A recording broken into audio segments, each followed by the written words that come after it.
Hello, it has been a while, good people of the internet. Today I'm going to speak on a subject that has been requested many times. I haven't spoken on it too much. I've written about it some on my blog. I'll post the link later on, and you can go read some there. Today I'm just rolling through Miami Beach and thinking about subject matter to put on this channel to help more people. And again, the question that gets asked a lot of times, especially when I'm out playing music nowadays, is how did you quit drinking? So I finally took my last drink in 2014, May 12th, 2014. Before that, I had many attempts, starting as early as, I believe, 2007 at stopping drinking. And I made it 6 months a couple of times. I made it 3 days a couple of times. I made it 3 hours a couple of times. I made it 3 weeks a couple of times. The biggest thing for me that helped me finally stop was realizing that I was going to lose some really important stuff in my life, and it was because of my habits.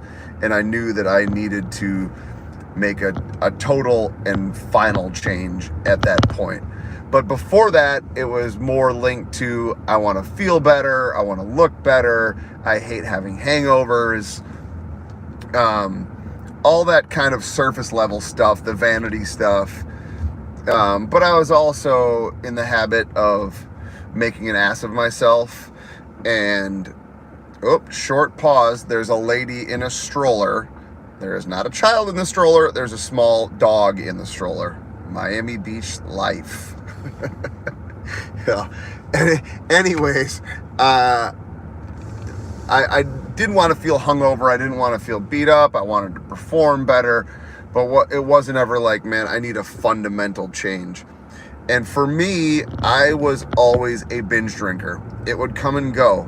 I would have weeks where I would drink 2 or 3 days a week, but get absolutely hammered.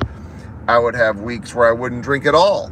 And then I would have weeks where I was DJing in clubs a lot, and I would drink 5 or 6 nights a week. And the booze was unlimited, and I could have whatever I wanted, and it would just take over and take control. Those booze habits would lead to worse food habits, would lead to less exercise. Yeah, you know how it goes. What finally broke the camel's back, to be real candid, was when my wife finally said, this is it. I cannot live with this anymore. I cannot do this anymore. I don't want this to be around me. I don't want this to be around our family. And it was a huge wake-up call for me. And she was absolutely 100% right, because I would drink until I was blacked out. I didn't know when to stop. I couldn't have 2 or 3 drinks and have a nice buzz and call it a night. 2 or 3 would always lead to 4, 6, 10, 20. And I would always kind of keep pushing that line. And sometimes I would be real fun and funny in the life of the party, and other times I would be belligerent. Sometimes I would be both. Sometimes when I'd be playing music, I would be funny and belligerent, and I would be surrounded by yes men. And I would be in a situation where I was getting paid to be in that environment. So you can kind of see how that was toxic, right? So for me, it was this thing where I wasn't paying for booze, so there was never this thing where it was like, I have to stop, it's costing me so much money. Like, it was being given to me everywhere that I went, and whatever I wanted was being given to me. On my rider for a long time, I had a bottle of whiskey and a case of beer, and that would get taken down in a night, and I would go to the next place and it would get taken down again.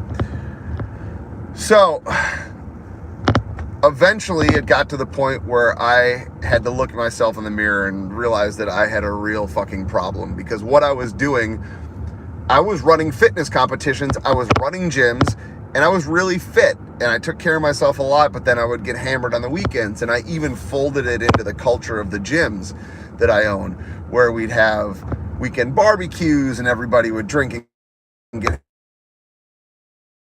but haha, it's all part of the culture. A beer every quarter month, you know? So yeah, we're doing it for fitness. It's all laughs. Until it wasn't. I was hosting fitness competitions and I would chug beers at 7:30 in the morning.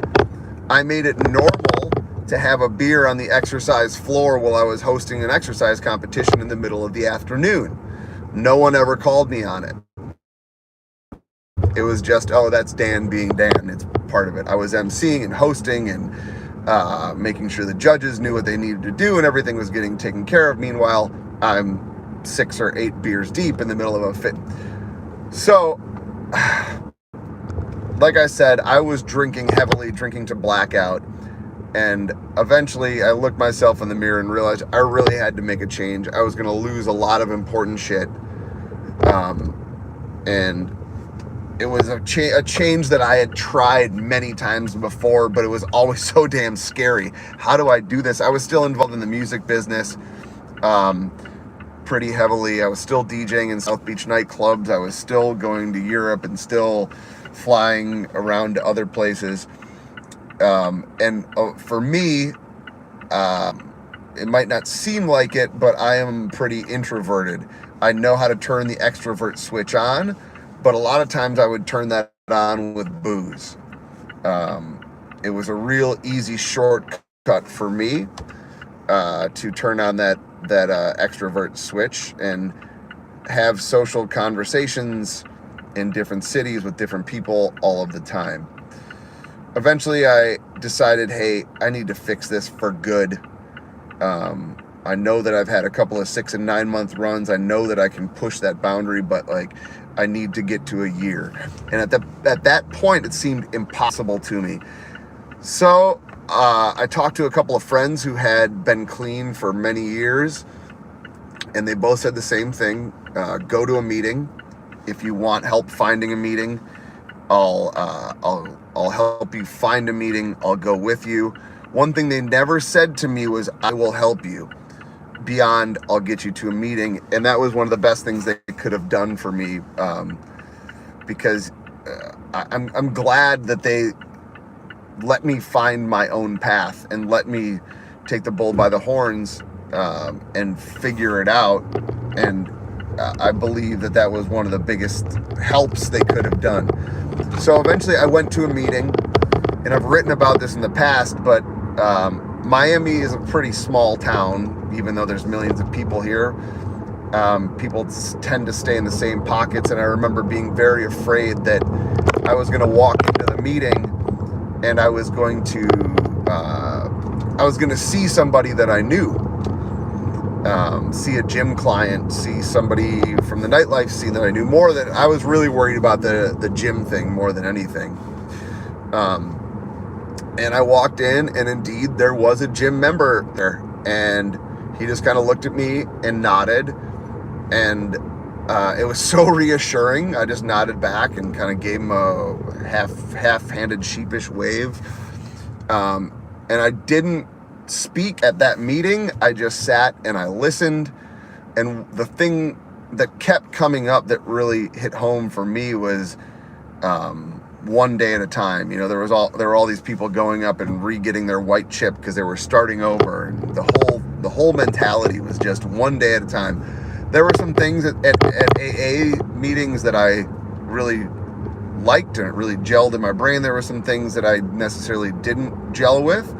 So I went to 2 meetings total, and they were within the same week, and I absorbed it. And, you know, they were always like, keep coming back, keep coming back, keep coming back. For me, that wasn't my thing. I didn't keep going back to meetings. I absorbed that one important thing. And for me, that